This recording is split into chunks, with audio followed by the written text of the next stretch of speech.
America అధ్యక్షుడు ట్రంప్కి ఆయనకి సంబంధించినటువంటి ఇప్పుడు ప్రత్యేక టీం ఏదైతే విదేశాంగ వ్యవహారాలకు సంబంధించినటువంటి టీం అయితే చాలా క్లియర్గా చెప్పిందట.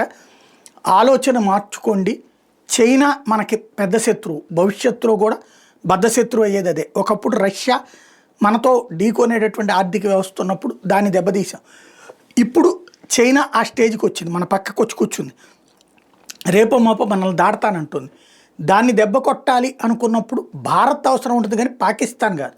యుద్ధాల ద్వారా మనం ఏం చెయ్యం. ఈవెన్ రష్యాను కూడా మనం యుద్ధం ద్వారా ఓడించలేదు, ఆఫ్ఘనిస్తాన్ ద్వారా ఓడించాం. అంటే పాకిస్తాన్ని ఉపయోగించి తాలిబాన్లని రష్యాలోకి ప్రవేశపెట్టి వాళ్ళు యుద్ధం చేసుకునేట్టు చేసి ఓడించాం.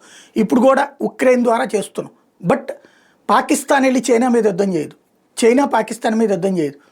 భారతదేశాన్ని రెచ్చగొడదామంటే భారతదేశం అట్లా చేయదు. కానీ భారత్ సహాయం ఉండి భారత్ని మనం పైకి వెళ్ళేలా చేస్తే, ఎదిగేలా చేస్తే, చైనాని దాటగలిగిన శక్తి భారత్కి మాత్రమే ఉంది.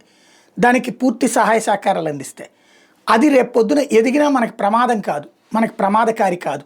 దాంట్లో ప్రజాస్వామ్యతమైన వాతావరణం ఉంటుంది కాబట్టి. చైనాలో అట్లాగా నియంత వాతావరణం ఉంటుంది కాబట్టి ఒక హిట్లర్ తరహా రాజకీయాలు నడుపుతారు. కాబట్టి జాగ్రత్తగా ఆలోచించండి అన్నటువంటిది అమెరికా అధ్యక్షుడు ట్రంప్కి అక్కడ ఉన్నటువంటి నిపుణులు సలహా ఇచ్చారు. కానీ ట్రంప్ అది వినే పరిస్థితిలో ఉన్నాడా అనేదే ఇక్కడ సందేహం.